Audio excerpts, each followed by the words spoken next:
رجعنا من جديد مشاهدونا الأفاضل، وبداية مع ضيف الحلقة كما ذكرت معنا الكاتب موسى. السلام عليكم. السلام أستاذ موسى، ممكن تورينا كتابك اليوم؟ أنت جيت تتكلم لنا عن شنو؟ كتاب اللي جبت لنا عنوانه شنو؟ يتكلم لنا في شنو؟ شكرا. الكتاب كتبت في اوتوبيوغرافي توري شنو معناتها في حياتي الخاص. نعم، الحياة الخاصة. الحياة الخاص من أنا صغير مشيت مدرسة قري قرآن، وبعد ذاك مشينا ليكول فرانسيز. نعم. ومن ليكول فرانسيز أيوة مشيت ليسي كوليج قبل ليسي، وفي ليسي دي لا ليبرتي في ليفر مكتوب ليسي دي لا سيتي، معناتها سيت ليسي دي لا ليبرتي كوليج. قبل مشيت ليسي ابن سينا بعد تيست. أي مشيت ابن سينا لقيت باك جي في ابن سينا، وفي ابن سينا بعد سويت بعد سنتين بعد باك قبل مشيت سويت حادث رجعني كسر في بال تقريبا سنة ونص. أنا قاعد في البيت ورد دخل في أول نمشي فرشة لقيت يونيفرسيتي دنجامينا وما قدرت دخل. وبعد ذاك كمان وقت ذاك هي صعبة، بسكليت كلنا صعب، فرشة بعيد ورجل مكسور، خلاص دخليني فاكولتي أنا إيكونومي. نعم. أنا ما كمل كأمبلين، أنا كمان لقيت بورصة أنا ألجيري، ولا هناك لقيت ناس كثيرين. نفهم منك ده الدافع اللي خلاك تكتب الكتاب ده. الدافع اللي خلاني نكتب الكتاب معناتها أنا مهندس في جرمايا، مصفى أنا جرمايا، رافينري دي جرمايا. تقريبا سنتين. سنتين أنا قاعد في البيت من كوفيد. بعد ده سنتين قاعدين في البيت، لكن أنا صديق ماشي الحمد لله.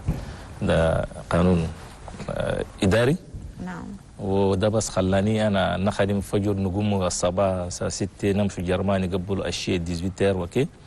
خلاني قاعد نفكر. أول كله بدأت شوية كي 5 6 صفحات. نعم. ويقف هسه وقت أنا كوفيد دخلونا داخل تندس وداخل الساعة 5 شيء، خلاص قلت خليني نكملها. بدأت شيء بقت فرصة يوم ما كملت الليفر ده. تمام. أيوة ما شاء الله. طرفة.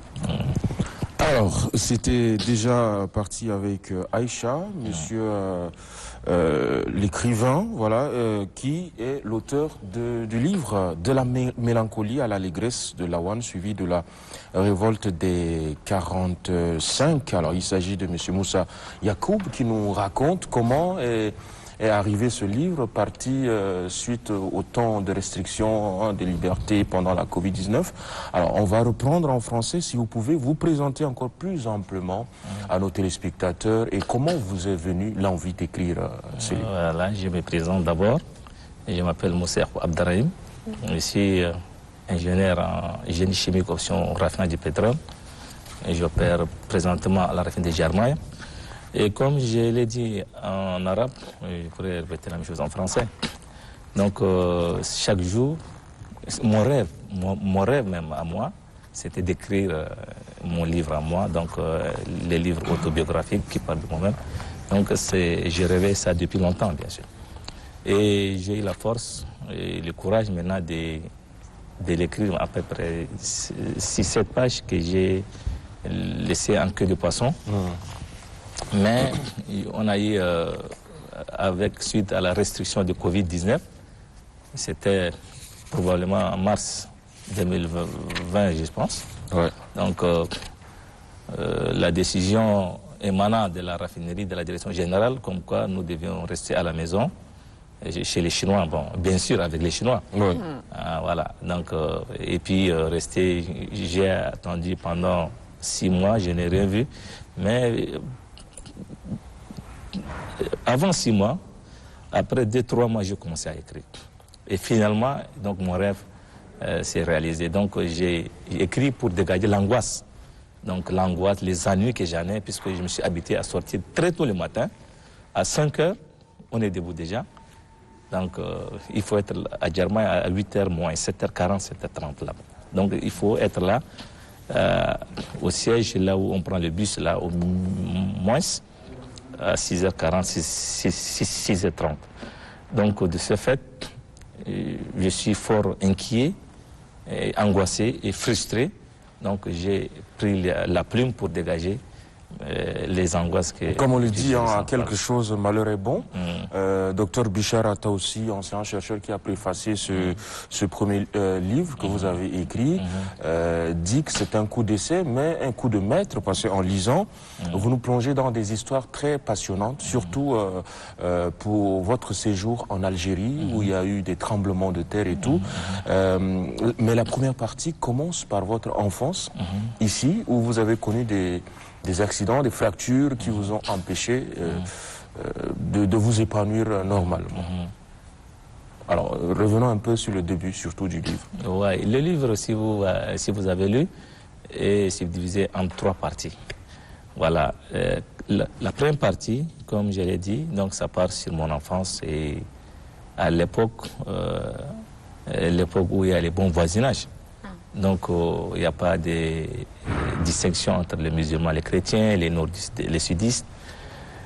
Et puis, le fils de Ouardougou peut être corrigé par le fils de Jean-Jacques ou bien par Fatime, et ainsi de suite. Donc, on vivait en parfaite harmonie. Donc, c'est cette pensée, même à l'école. Même à l'école, il faut faire gauche-droite, ainsi de suite, avant d'entrer en salle. Donc, c'est ces moments-là qui me fait vraiment penser à écrire. Donc, c'est divisé en 3 parties. La première partie, c'est l'enfance, l'école coranique, les voisinages, ainsi de suite, et jusqu'à mon obtention du bac.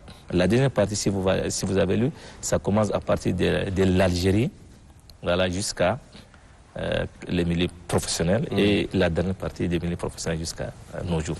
Alors, vous commencez par ces mots, si je peux lire quelques lignes pour les téléspectateurs. C'est une présentation de vous-même. Vous dites, et je cite, « Fils d'un mécanicien, chauffeur arabe Kouzam, originaire de la province de Hadjer Lamis, naquit à Massaguet dans les années 30, et d'une mère ménagère, l'ami Forten, sénégalo-bournoine. » Ça veut dire quoi, sénégalo-bournoine? Sénégalo-bournoine, entre guillemets. Donc, ma mère est bournoine, donc, et comme son père est bornois, donc elle est bornois aussi.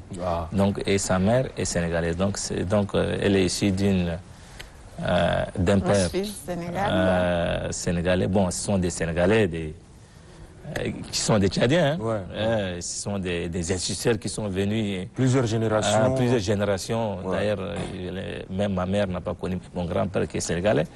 Donc, vous n'avez pas de culture sénégalaise? Non, même pas. Donc, ce sont des gens qui sont venus dans les années, peut-être 40, 30, peut-être bien avant, 1915, 10 comme ça, bon, avec les Blancs pour aller servir à Ouada et Kanem c'est des instituteurs, quoi, en tout cas. D'accord. Alors, je poursuis. Qui naquit et grandit au quartier centre, appelé localement Blabine, vers le milieu des années 50. Lawan, que je suis, est né au quartier Ille-les-Clerc, grandi au quartier Ridina et avait connu une enfance modeste dans un quartier situé au cœur de la ville de N'Djamena. Alors, Lawan, c'était votre surnom ou... Lawan, c'est un nom que, normalement, c'est mon petit frère qui vient derrière moi, mais il est décédé quand j'étais enfant. Il était décédé lorsqu'il était encore nourrisson. J'ai un peu de souvenirs de lui, mais pas tellement. Bon, entre moi et Lawan, il y a une fille qui s'appelait Zara aussi, qui était décédée. Donc, comme ça, comme on a une différence d'âge de 4-5 ans, je me souviens bien de lui. Il est décédé. C'est ce nom-là que j'ai attribué dans mon livre que j'ai dit, Lawan que je suis. Le personnage du livre, qui est vous-même, porte par hommage à votre cadet, parti très tôt, son nom, Lawan. D'accord.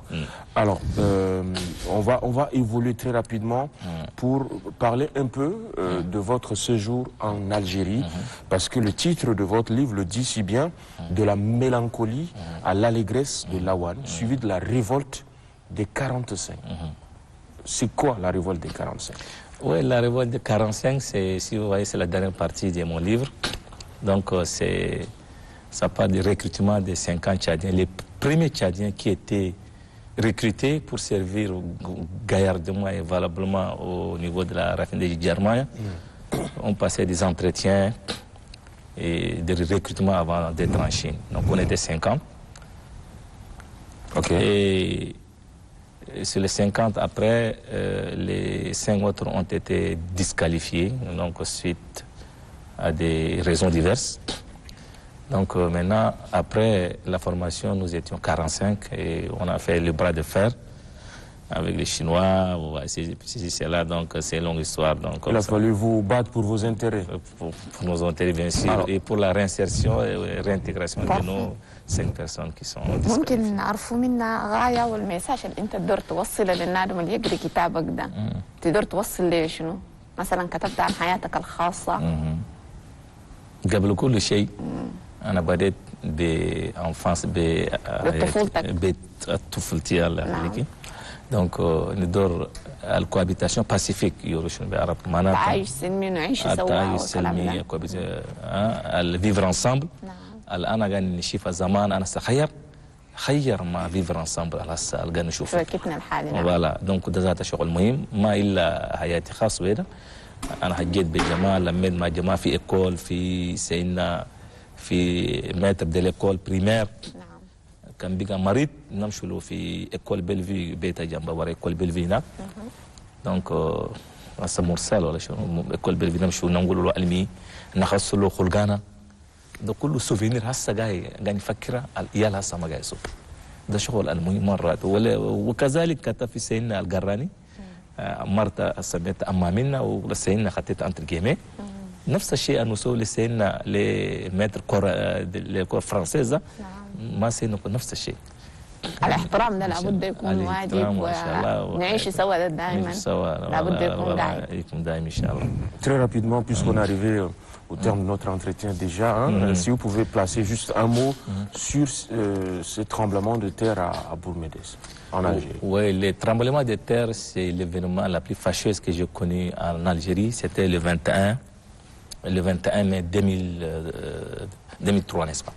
Donc je suis à la fin de ma licence en génie chimique et nous étions presque vers la fin de l'essai et ce jour-là, on a senti la terre bouger. Et les répliques, vraiment, bon, on voyait avant les tremblements de terre, mais maintenant, en 2023, on l'a vécu. Donc, on connaît des étudiants, des professeurs qui ne sont plus de ce monde. Donc, c'est ce emporté par ce tremblement. Bien sûr, il y a 3000 à peu près morts, dont les villes les plus touchées, c'est l'Alger, la capitale. Ma ville à moi, là où j'ai fait la faculté des sciences, là où je suis à la faculté des sciences exactes et appliquées, des sciences des hydrocarbures et de la chimie. Donc on a connu à peu près 1400 morts, dont et 3000, plus de 3000 blessés. Donc parmi, je connais les professeurs de mathématiques, de physique qui m'ont enseigné en première des années qui ne sont plus de ce monde, des camarades, des amis, tout ça. Donc ce qui m'a fait vraiment réserver un chapitre important à ce drame-là. Voilà. Alors, en tout cas, c'est un bel hommage. De la mélancolie à l'allégresse de Lawan, suivi de la révolte des 45. C'est un livre à retrouver dans les librairies de N'Djamena, paru aux éditions Almona, c'est ça? Aux éditions Almona, bien sûr. Ouais. Et puis, plus probablement au centre culturel Almona et puis à la librairie de la Source. Merci. Voilà. Ça fait 172 pages à parcourir avec beaucoup d'émotions, surtout pour moi qui ai pris un peu de temps de lire, mais pas entièrement, malheureusement, faute de temps. Allez, on se donne rendez-vous peut-être une autre fois. Oui, si vous voulez bien. Merci pour votre présence. Merci beaucoup.